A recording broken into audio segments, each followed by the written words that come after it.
ఈ 2025 నీకేమిచ్చింది? నువ్వు ఏం నేర్చుకున్నావు? నువ్వు ఎలా ఉన్నావు? ప్రతి దానికి థ్యాంక్స్ చెప్పు. సో నష్టపోయావా? లాభపడ్డావా? కొత్త పాఠం నేర్చుకున్నావా? కొత్త మనుషుల గురించి తెలుసుకున్నావా? నీ చుట్టుపక్కల ఉన్న వాళ్ళు ఎంత డేంజరో అర్థమైందా? నీ చుట్టుపక్కల ఉన్న వాళ్ళు నేను ఎలా కాపాడారో అర్థమైందా? So be thankful to anything. Be thankful to everybody.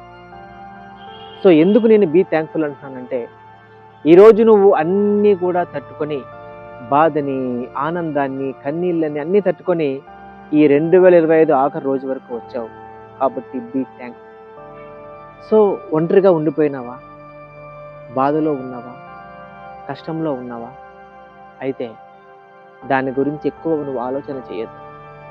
2025 అంతా నాకు నష్టమే జరిగింది, ఈ 2025 అంతా నేను బాధలోనే ఉన్నాను అనుకున్నావా?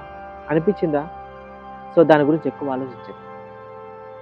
2025 అంతా నువ్వు బతికున్నావు, దాని గురించి ఆనందపడు. 2025 అంతా నువ్వు ఊపిరి తీసుకున్నావు, నడవగలిగావు, నీ చేతితో పని చేసుకోగలిగావు, దాని గురించి ఆనందపడు.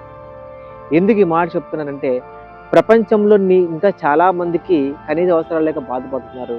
నీకు దేవుడు కనీస అవసరాలు తీర్చుకునే స్తోమత ఇచ్చాడు, దాని గురించి ఆనందపడు. అయితే నష్టపోయి ఉండొచ్చేమో నువ్వు, నీ చుట్టుపక్కల ఉన్న వాళ్ళు నిన్ను నష్టపరిచి ఉండొచ్చేమో. కొత్త పాఠం నేర్చుకో. ఆ నష్టమే నీ నూతన జీవితానికి, నూతన సంవత్సరానికి బాటలుగా వేసుకో. నమ్మి మోసపోయావా? నమ్మి నష్టపోయావా? స్నేహితులు కావచ్చు, బంధువులు కావచ్చు, సొంత వాళ్ళే నిన్ను మోసం చేశారా? కొత్త పాఠం నేర్చుకో. అయ్యో నష్టపోయానే అని కూర్చొని బాధపడకుండా ఆ నష్టం నుంచి కొత్త పాఠం నేర్చుకో. ప్రపంచంలో చాలా గొప్ప గొప్ప మేధావులు అందరూ కూడా నష్టం నుంచి పాఠం నేర్చుకొని కొత్తగా సక్సెస్ సాధించిన వాళ్ళే. ఉదాహరణకు మన ఇండియాకు వచ్చినటువంటి లియోనెల్ మెస్సీ గురించి తీసుకో. 2014, 15, 16లో ఆయన వరల్డ్ కప్ కావచ్చు, కోపా అమెరికా ఫైనల్ కావచ్చు, ఏది ఆయన గెలవలేకపోయాడు. అన్ని నష్టమే. గొప్ప ఫుట్బాల్ ఆటగాడండి ఆయన, అన్ని నష్టపోయాడు. ఆయన ఏమన్నారంటే, మెస్సీ ఒక ఆటగాడే కానీ గొప్ప నాయకుడు కాదన్నారు. కూర్చొని ఏడ్చాడు, కూర్చొని బాధపడ్డాడు, కూర్చొని ఒంటరిగా చనిపోదామని నిర్ణయించుకున్నాడు. అయితే తనకింకా ఆడే సామర్థ్యం ఉంది, తనకింకా బలం ఉంది, తన కాళ్ళు చేతులు మెదడు బాగా పనిచేస్తున్నాయి అని తలుచుకున్నాడు, నిర్ణయించుకున్నాడు.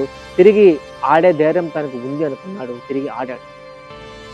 సో ఆ ఓటమి నుంచి, ఆ అవమానాల నుంచి, ఆ బాధల నుంచి ఆయన కృంగిపోలేదే, ఆయన బాధలోనే అలాగే కూర్చోలేదే.